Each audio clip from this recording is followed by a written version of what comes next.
बहुत ही छोटी छोटी स्मॉल हैबिट्स जिन्हें अपने डेली रूटीन में अडेप्ट करके अपने छोटे से प्यारे से घर को clean, organise and declutter कर सकते हैं। पता है, जब हम कभी किसी ऐसे घर में जाएं, चाहे वो हमारे रिलेटिव का घर है या फ्रेंड्स का घर है, उनका घर एकदम वेल ऑर्गेनाइज्ड है, क्लीन है और कहीं पर भी कोई भी क्लटर नहीं है। और जब हम अपने घर पे आते हैं ना, तो हमें अपना घर बहुत ज़्यादा मैसी दिखता है और ऐसे में फिर हम कोई एक बड़े बदलाव के बारे में सोच लेते हैं। तो बड़े बड़े बदलाव लेने के बजाय यदि हम स्मॉल स्टेप्स लेंगे ना, तो वो ज़्यादा कारगर रहेंगे। Hello everyone, namaste and welcome back to my new blog. तो आज के वीडियो में मैं कुछ ऐसे ही स्मॉल टिप्स आप लोगों के साथ में शेयर करूंगी और इन टिप्स को सुनकर आपको मज़ा तो आएगा, लेकिन बहुत सारी लेडीज़ जो है ना वो इनसे रिलेट करेगी। जो भी रिलेट करे मुझे कमेंट करके ज़रूर बता देना। तो ये जो पर्स है ना, ये मुझे कोलैबोरेशन में मिला था ज़ूक के साथ में। मुझे बहुत ज़्यादा पसंद है और आपने कई बार मेरे वीडियो में देखा होगा कि मैं जब कहीं बाहर जाती हूँ, मतलब डेली सब्ज़ी वगैरह भी लेने जाती हूँ, तो यही पर्स लेके जाती हूँ। अब यहाँ पर इस पर्स को आज मैंने खाली करके देखा तो लिटरली मेरा दिमाग ख़राब हो गया कि कितना सामान मैंने इसके अंदर भर के रखा हुआ है, और वो भी अननेसेसरी। सो यहाँ पे एक छोटे से पर्स में मैंने चीज़ें यहाँ पे रखी है, आप देख लो।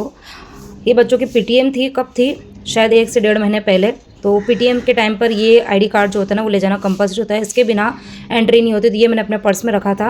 अब 1.5 महीने से इसकी कोई ज़रूरत नहीं थी, उसको आके निकाल भी सकती थी, बट ये उसी में पड़ा था। उसके बाद में एक दिन सब्ज़ी लेने के लिए जा रही थी, तो मुझे किसी लेडीज़ थी, उसने ये वाला एक ब्रोशर था, मुझे हाथ में पकड़ाया था और मैंने ये सोचा था कि मैं घर जाके देखूँगी, और उसके बाद से उसको घर आके देखा नहीं और ये पर्स के अंदर ही पड़ा रह गया। उसके बाद में यहाँ पर ये कुछ मैंने शॉपिंग करी होगी। अब ये कब की है, 6ठे महीने की, ठीक है, और ये अभी तक बिल इसके अंदर पड़ा हुआ है। ये भी बीच में मुझे हेयर फॉल बहुत ज़्यादा हो रहा था, तो डॉक्टर का ये प्रिस्क्रिप्शंस था और कुछ टेस्ट के पेपर थे, तो ये भी मैंने इसको अभी तक पर्स में रखे हुए हैं। और कौन कौन इस तरीके से चीज़ों को पर्स के अंदर ही रखता है, गोडाउन बना के रखता है, मुझे कमेंट करके बता देना। और यहाँ पर ये देखो, ये भी कोई तो बिल ही है, ठीक है। उसके बाद में ये कॉइन्स जो है ना, वो मैंने रखे हुए हैं इतने सारे अंदर, जबकि ज़रूरत नहीं होती है। एक पेन से भी काम चल जाएगा, बट मैंने 2 पेन रखे हुए हैं। ये चाबी, स्कूटी की चाबी, उसका ये छल्ला जो है ना वो टूट गया है, बट उसको भी अंदर ही रखा हुआ है, पता नहीं अपने आप पड़े पड़े अंदर ठीक हो जाएगा। और उसके बाद में ये एक छोटा मैंने पाउच रखा हुआ था, मतलब छोटा सा पर्स, कि मैं इसके अंदर कॉइन रखूँगी। और अभी आपको बताती हूँ कि इसके अंदर है क्या। ये पड़ा हुआ है खाली इसलिए पड़ा हुआ है क्योंकि सारे कॉइन जो थे वो पर्स में ऐसे ही पड़े हुए थे। और उसके अलावा ये देखो, कभी कहीं बाहर गए होंगे तो एक मैंने ये बनाना क्लिप रखा था, एक पिन रखी थी, टिकटॉक पिन रखी थी, एक रिंग रखी थी। और वो मतलब ये पता नहीं कब की बात है, लेकिन ये अभी तक अंदर चीज़ें पड़ी हुई, और बाकी ये थोड़े बहुत पैसे जो हैं वो। अब मुझे बताओ कि इतनी सारे चीज़ों की सिर्फ एक पर्स के अंदर ज़रूरत कहाँ है। तो चलिए अब इसको हम अच्छे से ऑर्गेनाइज कर देते हैं पर्स को। और पता है, जब मैं बाहर जाती हूँ ना, तब इसी पर्स को लेके जाती हूँ। और कई बार ऐसा होता है ना कि कोई एक चीज़ मुझे निकालनी होती है ना, तो 10 दूसरी चीज़ें हाथ में आ जाती है, लेकिन जिस चीज़ की ज़रूरत है ना वो मुझे नहीं मिल पाती है। तो यहाँ पर बस मैंने सभी चीज़ों को हटा के जो खास चीज़ें मुझे डेली के पर्स में चाहिए होती है वो मैंने अंदर रख दी है। तो कहने का मीनिंग यही है कि हमेशा छोटी छोटी चीज़ों से आप स्टार्टिंग करो। आप जब आराम से बैठोगे ना, तो आप देखोगे आपके घर के अंदर ऐसे बहुत सारे कॉर्नर्स होंगे, ऐसी बहुत सारी जगह ऐसी होगी जहाँ पे आपने अननेसेसरी उनको फैला के रखा हुआ है। तो बस यही कि आप स्मॉल स्टेप्स यदि आप लेना स्टार्ट करोगे ना, तो अपने आप आपका घर जो है वो हमेशा ऑर्गेनाइज बना रहेगा। और घर की क्लीनिंग के लिए आपको दिवाली का वेट करने की ज़रूरत नहीं है। आप छोटे छोटे काम जो है वो डेली करते रहिए। हमेशा 1 से 2 मिनट आप देख के और अपने घर को ऑर्गेनाइज बना के रख सकते हैं। अब चलिए बढ़ते हैं। क्लीनिंग के प्रोडक्ट होते हैं वो सारे मैं यहाँ वॉश बेसिन के नीचे एक छोटी सी शेल्फ बना के रखी हुई है, तो यहाँ पर मैं रखती हूँ। अब यहाँ पर था क्या कि जैसे कि ये साबुन है, तो मैं हमेशा, आपको पता ही है कि जब बाहर से डी-मार्ट से या कहीं से भी चीज़ें लेके आती हूँ, मैं ये देखती हूँ कि कौन सी चीज़ जो है वो मुझे ऑफ़र में मिल रही है। तो जैसे साबुन है, तो साबुन जैसे कि कोई 4 का सेट है, कोई 3 का सेट है, कोई 5 का सेट है, तो ये थोड़ा ऑफ़र में मिल जाता है, तो मैं लेके आती हूँ। अब होता क्या है कि इनकी पैकेजिंग कुछ इस तरीके की होती है कि आप एक साबुन निकालोगे, 2 निकालोगे, तो कई बार जैसे मैं निकालूंगी तो मैं तो तरीके से निकालूंगी, लेकिन कई बार जैसे मेरे हस्बैंड भी ले लेंगे या फिर बच्चे भी निकाल देते, तो वो क्या करते हैं, साबुन तो निकाल देते हैं, लेकिन उसके ऊपर का जो रैपर होता है ना, उसको उसके अंदर ही लटका हुआ छोड़ देंगे। और ये कॉम्बो सेट वाली जो चीज़ें आती है ना, चाहे वो साबुन हो गया या कुछ भी हो गया, वो हमेशा डबल पैकेजिंग में आती है। तो आप क्या कर सकते हो कि इसके ऊपर वाली जो पैकेजिंग होती है ना, उसको आप हटा सकते हो, और अंदर जो साबुन है उसको आप अलग अलग करके रखो, ताकि लेना बड़ा आसान हो जाता है। और बच्चों को भी ये आदत डालिए कि जब भी आप साबुन वगैरह कुछ भी लेते हो, तो उसके ऊपर का जो रैपर रहता है उसको आपको फर्नीचर के अंदर नहीं डालना है, उसको डस्टबिन में डालना है। और इसके अलावा देखो, कुछ टूथब्रश थे, ये मैंने ये सोच के अंदर रखे थे कि क्लीनिंग में काम आएंगे। अब जब रखे थे तब तो एक रखा था, फिर 2 रखा, और ऐसे करते करते यहाँ पर देखो 4 टूथब्रश इकट्ठे हो गए। अब 4 टूथब्रश की ज़रूरत तो है नहीं, क्योंकि मैंने किचन में ऑलरेडी एक रखा हुआ है, और बाकी वॉश बेसिन की यहाँ पर भी मैं क्लीनिंग के लिए रखती हूँ। तो ये जो थे वो एक्स्ट्रा थे। अब यहाँ इतने टूथब्रश की ज़रूरत नहीं थी, तो मैंने 2 रख लिए थे, बाकी के 2 जो थे वो मैंने फेंक दिए। तो यहाँ पर ये देखो थोड़ा बहुत ही क्लटर निकला, लेकिन निकला तो था ना। तो छोटी सी शेल्फ़ के अंदर भी ये चीज़ें जो थी ना वो अननेसेसरी मेस क्रिएट कर रही थी। तो इनको मैंने हार्डली 1 ही मिनट लगा मुझे, 1 से 1.5 मिनट के अंदर यहाँ पर जो शेल्फ़ थी मेरी अच्छे से ऑर्गेनाइज़ हो गई। अब बढ़ते हैं हमारे तीसरे और वेरी इंपॉर्टेंट टिप्स की तरफ, कि घर की क्लीनिंग का काम जो होता है ना वो आपका होता है, लेकिन घर की क्लीनिंग और ऑर्गेनाइजेशन को मेंटेन करने का काम घर के हर एक फैमिली मेंबर्स का होता है। और ये आपको हैबिट जो है वो आपको आपके बच्चों के अंदर बचपन से ही डालनी पड़ेगी, और बहुत ही उनको कड़े शब्दों में समझाना पड़ेगा कि घर को आपको साफ़ सुथरा क्लीन ऑर्गेनाइज रखना है। अब ये कि जब बच्चे सुबह उठते हैं, यदि उनके पास में टाइम है तो आप उनको बोलिए कि उनकी जो ब्लैंकेट होती है उनको वो खुद से फोल्ड करें। लेकिन अब ये कि मेरे बच्चे बहुत जल्दी स्कूल जाते हैं, उनके पास में टाइम नहीं होता है, लेकिन हाँ छुट्टी के दिन वो ये काम खुद से ही करते हैं।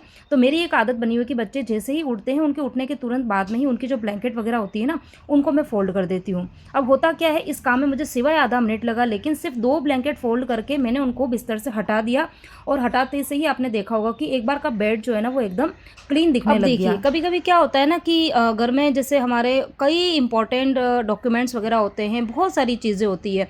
अब हमें समझ में नहीं आता है कि हम उनको किस तरीके से रखें।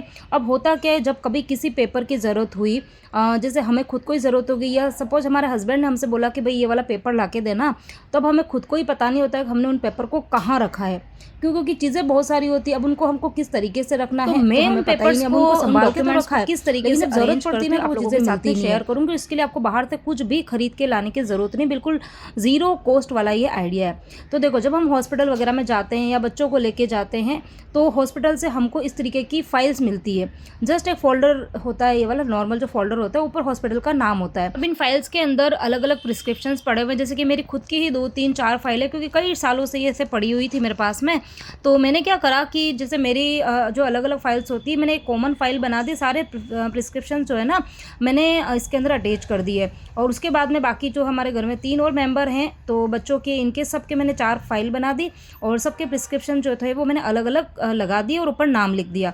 अब ये कि अगर किसी को कुछ भी दिक्कत है या वापस हॉस्पिटल जाना भी है डॉक्टर के पास में, तो हम क्या करेंगे, हमारे नाम की जो फाइल होगी वो हम उठाएंगे और फिर लेके चले जाएंगे। अब मेरे पास में करीबन 3 से 4 और फाइल जो थी ना वो बच गई थी। अब मैं एक के अंदर तो मैंने जो लाइट बिल्स थे वो अटैच कर दिए, और उसके बाद में एक जो और फाइल बची थी, किसी के अंदर मैंने और कोई डॉक्यूमेंट्स वगैरह होते हैं ना वो मैं इस तरीके से अटैच करके रखती हूँ, और उसके ऊपर है ना फाइल के ऊपर नाम लिख देती हूँ। जैसे लाइट बिल है तो उसके ऊपर मैंने लाइट बिल लिख दिया है, किसी के अंदर जैसे कोई वारंटी कार्ड है या फिर कोई गारंटी कार्ड से इस तरीके के कुछ और भी बिल वगैरह होते हैं, तो वो मैं वहाँ पे लगा देती हूँ। अब इससे होता क्या है कि जब कभी ज़रूरत होती है ना उस टाइम पे, पता है, आपकी जो ये स्मार्टनेस होती है ना, इससे आपकी वैल्यू भी बढ़ जाती है। और वैल्यू कैसे बढ़ी कि जैसे आपके हस्बैंड ने आपको बोला कि भाई ये उस महीने का बिल ला के देना, अब ये कि हमने चीज़ें संभाल के रखी, लेकिन उस टाइम पे जब ज़रूरत हुई तब मिली नहीं। अब उसमें क्या होगा कि हस्बैंड की डांट भी पड़ेगी, और हमें खुद को भी ऐसा फील होगा कि यार एक कागज़ भी हमसे मतलब हम लोग संभाल के नहीं रख पाए। तो ये जो चीज़ होगी ना, ये एक अच्छे से आप सॉर्ट आउट कर पाएंगे। एक छोटी सी चीज़ थी, कोई बड़ी बात नहीं थी, आपको कोई पैसा भी खर्च करने की ज़रूरत नहीं पड़ी, और आपका काम जो था वो हो गया, और इससे सारे पेपर जो है वो भी अच्छे से ऑर्गेनाइज हो गए। अब उसके बाद में जैसे कि जनरली मतलब सबके घर में ये चीज़ तो होती होगी कि जब टूथपेस्ट ख़त्म होता है तो फिर हम नया टूथपेस्ट ले लेते हैं, ठीक है। लेकिन बच्चे, जैसे मेरे घर के अंदर दोनों बच्चों की ऐसी आदत है कि टूथपेस्ट के अंदर थोड़ा भी पेस्ट रहता है ना, तभी वो क्या करते हैं कि दूसरा निकाल देंगे। अब दूसरा निकाल देंगे तो जब हम भी यूज़ करने जाएंगे तो जो भरा हुआ रहेगा नया वाला उसको यूज़ करेंगे, और जो पुराना जिसमें थोड़ा बहुत तो टूथपेस्ट था, मतलब 2 दिन 3 दिन आराम से चल जाएगा, अब वो उसके अंदर पड़ा है और हम नए वाले का यूज़ करो, और इस तरीके से करते करते पता है 2-3 अंदर इकट्ठे हो जाते हैं, हमें पता नहीं चल पाता है। तो ऐसे में आपको क्या करना है कि बच्चों को भी ये चीज़ सिखानी है, पैसों की वैल्यू तो बच्चों को सिखानी पड़ेगी ना, तो उनके सामने ही ये चीज़ आप करो। और मेरे बच्चों की तो आदत ऐसी पड़ गई है कि जब इस तरीके से टूथपेस्ट ख़त्म हो जाता है और वो मुझे बोलते हैं कि मम्मी नया वाला कहाँ है, तो मैं उनको बोलती हूँ कि पहले पुराने वाले को आप पूरा अच्छे से यूज़ करो, अगर उसमें बिल्कुल भी नहीं है तो मैं नया निकाल के दूंगी। तो वो क्या करते हैं, बैलेंस से इस तरीके से उसको पूरा आगे की तरफ धकेल देते हैं, और आप लिटरली बात नहीं मानोगे कि ये जो पेस्ट है ना, ये करीबन 3 दिन हमारा और चल गया था। तो ये कुछ छोटे छोटे टिप्स थे, तो मैंने सोचा कि आप लोगों के साथ में मैं शेयर कर देती हूँ। और क्योंकि इन चीज़ों को मैं भी कई सालों से यूज़ में ले रही हूँ और काफ़ी मुझे फ़ायदा होता है। और अब यहाँ पर जो टाइम था वो था शाम का, और ये जो वीडियो है वो आपने लास्ट जो वीडियो देखा था ना उसके जस्ट बाद का ही वीडियो है। दिन के टाइम पर मैंने कुछ फेशियल वगैरह करा था, उसके बाद छोटे मोटे काम निपटा के मैं आई हूँ यहाँ किचन में, मुझे करनी है डिनर की तैयारी। सो यहाँ पर बना रही हूँ पाव भाजी, तो सब्जियां मैंने मिक्स कर दी है। ऊपर आपको मटर दिख ही रहे होंगे। थोड़ा सा यहाँ मैंने पाव भाजी मसाला भी ऐड कर दिया। जब बॉईल करती हूँ ना तभी थोड़ा सा मसाला डाल देती हूँ तो भाजी का टेस्ट बहुत अच्छा आता है। टमाटर यहाँ पे आपको दिख ही रहे हैं और नीचे की तरफ जो सब्जियाँ छुपी है उसमें हैं लौकी और कच्चे केले और टमाटर तो आपको दिख ही रहे हैं। तो ये 3-4 तरह की सब्जियाँ मैंने मिक्स कर दी है। कैबेज अभी मैंने नहीं डाली है क्योंकि अभी मतलब जो कैबेज है ना वो इतनी अच्छी नहीं आ रही। और बाकी शिमला मिर्ची है तो ये मैं अभी नहीं डालूंगी, ये मैं डालूंगी जब मैं तड़का लगाऊंगी ना तो उस टाइम पर, क्योंकि मुझे शिमला मिर्ची सब्जी के साथ में बॉईल कर दो ना तो वो टेस्ट अच्छा नहीं लगता है।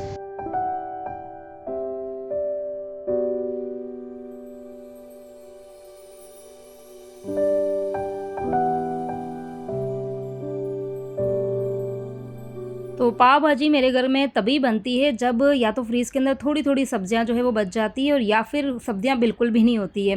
तो आज कुछ ऐसी ही स्थिति थी, सब्ज़ी थी तो थी लेकिन इतनी ज़्यादा नहीं थी कि मैं प्रॉपर सब्ज़ी बना पाऊँ। और फिर शाम का टाइम ऐसा होता है ना कि जैसे अभी बारिश का भी मौसम है ना तो कुछ चटपटा खाने का मन भी होता है। और ये भी है कि काम जो है वो मेरा जल्दी हो जाए, तो इसलिए मैंने सोचा कि चलो आज बना देते पाव भाजी। तो यहाँ पर भाजी के लिए मेरे पास में एक तो थोड़ी सी लौकी पड़ी हुई थी, 2-3 दिन 4 दिन की हो गई थी तो मुझे उसको यूज़ करना ही था। शिमला मिर्ची भी यहाँ पर देखो आपको दिख ही रही होगी कि लाल पड़ चुकी है, मतलब कि पक गई है। तो मेरा मतलब शुरू से यही रहता है कि कोई भी चीज़ मतलब फेंके ना तो उसके पहले उसका टाइम से उसका यूज़ कर ले ताकि वेस्ट ना जाए। और हाँ, एक चीज़ आपको और मैं भी इस टाइम पर बोलना चाहूँगी कि जब भी आप किचन में काम करते हो, मतलब स्पेशली आप जब कुकिंग का काम कर रहे हो तो कुकिंग स्टार्ट करने के पहले ही आपको कोई भी एक बड़ी प्लेट या थाली जो कुछ भी हो ना वो आपको मतलब वहाँ काउंटर टॉप पे रख देनी है। इससे क्या होगा कि जैसे कुछ सब्जियाँ होती जो तो हम पहले से ही साफ़ वगैरह करके फ्रीज़ में रख देते हैं, लेकिन कुछ चीज़ें ऐसी होती है ना जिसे हमें इंस्टेंट कट करना होता है। जैसे कि किसी सब्जी को पील करना है हमको, या फिर टमाटर की कटिंग करनी है, मिर्ची की कटिंग करनी है, तो इनका जो वेस्ट निकलता है ना तो ये हम क्या करते हैं कि डायरेक्ट स्लैब पे ही कट करने लग जाते हैं या छीलने लग जाते हैं। तो पाव भाजी के लिए यहाँ पर मैंने मसाला तैयार कर दिया है। तो ये यहाँ मैंने जो लाल मिर्ची ली है ना, ये ली है कश्मीरी लाल मिर्ची। क्वांटिटी में आपको ज़्यादा दिख रही है क्योंकि इसका वही है ना कि कलर जो है काफ़ी गहरा होता है ना, तो पाव भाजी में बहुत अच्छा कलर आ जाता है। बाकी तीखी बिल्कुल नहीं होती है ये और टेस्ट बहुत अच्छा आता है। और बाकी मैंने हल्दी ली है और धनिया पाउडर लिया और नमक लिया है। और बाकी पाव भाजी का ये मसाला जो है ना ये है मेरे पास में, तो ये मैं डालूँगी।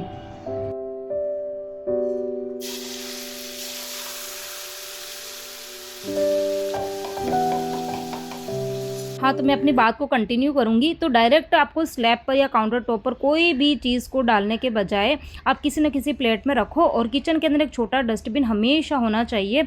और हाँ, ये इस बात से मुझे याद है कि किसी ने मुझे पूछा था कि आपका ये जो छोटू सा डस्टबिन है ना, ये डस्टबिन आपने कहाँ से लिया है और लिंक दे दो। तो ये जो डस्टबिन है ये वैसे मैंने डीमार्ट से लिया है, तो इसलिए मैं लिंक तो नहीं दे पाऊँगी, लेकिन आजकल ना बहुत प्यारे प्यारे छोटे छोटे से अच्छे अच्छे जो डस्टबिन है ना वो ऑनलाइन मिल रहे हैं। अगर मुझे कोई अच्छा दिखेगा तो मैं आप लोगों के साथ में शेयर कर दूंगी। और जो अभी मैंने चॉपर का यूज़ किया उसके भी बारे में पूछते हैं मुझे, तो ये भी मैंने काफ़ी साल पहले, मतलब मेरी मम्मी ने मुझे दिया था उदयपुर से लाके, तो उसका भी लिंक तो मैं नहीं दे पाऊँगी। लेकिन वही है कि आजकल हर चीज़ें ऑनलाइन ईजिली मिल जाती है। अगर मुझे कोई अच्छी चीज़ दिखेगी ना तो मैं आप लोगों के साथ में शेयर कर दूँगी। आप बस मुझे मतलब मेरे साथ में ना आप लोग जुड़ जाइए। मतलब जो मेरा चैनल है ना, जिसने सब्सक्राइब नहीं किया है तो वो सब्सक्राइब कर लेना, क्योंकि आप चैनल को सब्सक्राइब नहीं करते हो ना तो उससे क्या होता है कि जो मेरे वीडियो के नोटिफिकेशंस वगैरह होते हैं ना वो आपको मिल नहीं पाते हैं। और फिर अब 4 दिन 5 दिन या 8 दिन 10 दिन बाद में जब आप मेरे वीडियो देखने आते हैं ना तो फिर सेम क्वेश्चन रिपीट होते हैं, जबकि मैं आपके बहुत सारे क्वेश्चन के आंसर जो है ना मैं अपने वीडियोज़ में दे चुकी होती हूँ। तो इसलिए आप मेरे चैनल को सब्सक्राइब कर लो और जो बेल बटन होता है ना उसको आप क्लिक कर दो। उससे क्या होगा कि मेरे वीडियो का नोटिफिकेशन आपको मिल जाएगा। अब यहाँ पर तो वैसे पाव भाजी रही है, लेकिन आपको पता है कि मेरे घर के अंदर पाव ब्रेड ये मतलब बहुत कम यूज़ में आती है। तो पाव भाजी तो खैर आप लोग खाते ही होंगे, लेकिन एक बार इस तरीके से ज़रूर बना के खाना। भाजी तो मैंने आप लोगों के साथ में शेयर कर दी। पाव की जगह आप है ना इस तरीके का लच्छा पराठा बना के बच्चों को देना, बच्चे बहुत शौक से खाएंगे। तो इसके लिए मैंने क्या करा था, 2 कटोरी गेहूँ का आटा लिया था, 1 कटोरी मैंने मकई का आटा लिया था और 1 कटोरी मैंने मल्टीग्रेन आटा लिया। मल्टीग्रेन आटा जो है वो भी मैंने घर पर ही बनाया हुआ है और इसके जो इंग्रेडिएंट रहेंगे ना वो मैं डिस्क्रिप्शन बॉक्स में दे दूँगी, क्योंकि जब भी मैंने मल्टीग्रेन आटे का यूज़ किया तो मुझे फिर कमेंट आता है कि आपने इसके अंदर क्या डाला है, तो सबको मतलब कमेंट्स के अंदर आंसर देना मुश्किल हो जाता है। तो मैं आज डिस्क्रिप्शन बॉक्स है ना उसके अंदर लिख दूंगी सारी चीज़ें कि क्या क्या मैंने मल्टीग्रेन आटे में मिक्स किया। तो तीनों आटे मिक्स करने के बाद में मैंने उसमें थोड़ा सा नमक, हल्दी और थोड़ी सी कसूरी मेथी डाल दी थी और अजवाइन डाला था। और फिर बस मोइन वगैरह कुछ नहीं डालना है, नॉर्मल आटा लगाते वैसे आटा जो है वो लगा दिया था। और बस 10-15 मिनट इसको पड़े रहने देंगे। उसके बाद में उसके बनाएंगे हम लच्छे पराठे। तो बहुत टेस्टी पराठे बनते हैं उसके। और यहाँ पर जो सब्जियाँ थी वो भी 3 से 4 सीटी में अच्छे से कुक हो गई थी। अब ये कि मैंने इसके अंदर लौकी डाली है, तो बच्चे जो है मटर भी कम खाना पसंद करते हैं, लौकी भी खाना कम पसंद करते हैं। तो फिर मैं क्या करती हूँ, अपने तरीके से इनको बना लेती हूँ। मैंने जो ब्लेंडर था ना, ब्लेंडर की हेल्प से उसको थोड़ा सा ब्लेंड कर दिया था, ताकि जो सब्जियां ना वो बिल्कुल मतलब दरदरी हो जाए। बिल्कुल प्योर ही नहीं बनानी हमको, और ना ही उसको बड़ा बड़ा रखना ताकि बच्चों को पता नहीं चले। बस थोड़ी सी मैंने उसको ना दरदरी सी पीस लिया था ब्लेंडर से। तो और उसके बाद में मसाला तो यहाँ पर मैंने बना ही दिया था। तो देखो कितना अच्छा भाजी का इसका कलर आया है। तो अभी जैसे सावन में आप लोग भी लहसुन प्याज ये सब नहीं खाते हो, तो मेरे चैनल पर तो आपको जो भी रेसिपी दिखेगी वो सारी without onion and without garlic की ही मिलेगी। तो नो डाउट आप कोई भी रेसिपी जो है वो ट्राई कर सकते हो। लेकिन अभी जैसे सावन चल रहे तो सावन में बहुत सारे लोग लहसुन प्याज नहीं खाते हैं, तो आप ये विदाउट लहसुन प्याज की सब्जी या फिर इस तरीके की पाव भाजियाँ बना के ट्राई करना, सबको अच्छी लगेगी। इवन इस तरीके की रेसिपी आप बच्चों के टिफ़िन में भी रखोगे ना, तो बच्चे पूरा टिफ़िन जो है वो शौक से फिनिश करके आएंगे। तो यहाँ पर ये जो लच्छे पराठे होते हैं ना वो एकदम पतले पतले नहीं बनते हैं। तो मैंने एक रोटी से भी थोड़ा सा बड़ा जो है वो लोई ली थी, उसको एकदम पतला बेल दिया। अब यहाँ पर मैं घी का यूज़ कर रही हूँ, आप चाहो तो तेल का, बटर का, किसी का भी यूज़ कर सकते हो। और बस उसके बाद में पूरे ही रोटी के ऊपर मैंने अच्छे से घी जो था वो स्प्रेड किया। और जैसे कि हम पंखा नहीं बनाते थे बचपन में, बिल्कुल उस तरीके से आपको बनाना है। और उसके बाद में इसको इस तरीके से रोल करना है, जैसे कि आप वीडियो में देख रहे हैं। और लास्ट में इसको लॉक करना मत भूलना, नहीं तो फिर आप जैसे ही रोटी बना के तवे पर डालोगे ना, तो फिर क्या होगा, उसके मतलब सारे ही जो ये सर्कल होते हैं ना वो खुल जाएंगे। और बस उसके बाद में छोटा बेल दूँगी, बहुत ज़्यादा बड़ा नहीं बना रही हूँ मैं। और बस यहाँ पर हमारा ये लच्छा पराठा बन चुका है। इसको डाल देंगे तवे पर और बिल्कुल लो फ्लेम पर इसको आराम आराम से पकाएंगे। तो बस एक बार आप लोग इस तरीके की जो रेसिपीज़ जो कि मैं बनाती हूँ अपने घर पर अपने तरीके से, तो आप लोग बना के ट्राई करना, और अच्छी लगे ना तो आप मुझे कमेंट करके ज़रूर बताना। और बस उसके बाद में यहाँ पर मैं ऊपर और नीचे दोनों ही तरफ में लगा दूंगी घी। अब वही है कि तेल या बटर का भी यूज़ कर सकते हैं। और जैसे ये पराठा पकेगा ना, तो इसके ये जितने भी लेयर्स हैं ना ये सारी अलग अलग हो जाएगी। तो अच्छी लगती है, मेरे बच्चों को तो बहुत पसंद आती है, बहुत शौक से खाते। और इसमें जो मैंने कसूरी मेथी और अजवाइन डाला है ना, तो जैसे जैसे ये पराठा पक रहा है ना, तो इतनी अच्छी खुशबू आ रही थी ना कि मैं आपको बता नहीं सकती हूँ। बस यही कह सकती हूँ कि एक बार आप ये रेसिपी ट्राई करना। और चलिए इसी के साथ में ही इस व्लॉग को भी मैं यहीं पे एंड करूँगी। और उम्मीद करूँगी कि हमेशा की तरह आपको मेरा ये आज का वीडियो भी पसंद आया होगा। वीडियो अच्छा लगे तो प्लीज़ प्लीज़ प्लीज़ आप सभी से रिक्वेस्ट है कि वीडियो को आप लाइक ज़रूर कीजिए, कमेंट कीजिए, चैनल पर नए हैं तो चैनल को सब्सक्राइब कीजिए, बेल बटन को क्लिक कीजिए। और आजकल जो नया एक यूट्यूब पर फीचर आया है हाइप का, जो कि कमेंट्स के बिल्कुल साथ में ही होता है, तो बस वहाँ पर आप मुझे हाइप के थ्रू कुछ पॉइंट्स मिलते हैं, तो वो भी आप दे सकते हैं यदि आपको मेरे वीडियो जेन्युइनली पसंद आते हैं तो। और आप अपने फ्रेंड्स फैमिली ग्रुप में या जो भी सोशल मीडिया पर आप हो, इंस्टाग्राम, फेसबुक, व्हाट्सअप, उस पर आप मेरे वीडियो के लिंक को शेयर भी कर सकते हो। और मुझे बार बार पूछते भी हो आप इंस्टाग्राम पर हो क्या श्रद्धा, तो हाँ जी मैं इंस्टाग्राम पर भी हूँ। इंस्टाग्राम का लिंक भी मैं अपने डिस्क्रिप्शन बॉक्स में दे दूँगी, तो आप वहाँ जाके मुझे फॉलो कर सकते हो। ठीक है, तो चलिए इस वीडियो को करते हैं यहीं पर एंड, और मिलूंगी एक और नए इंटरेस्टिंग वीडियो के साथ में। Till then bye bye and take care.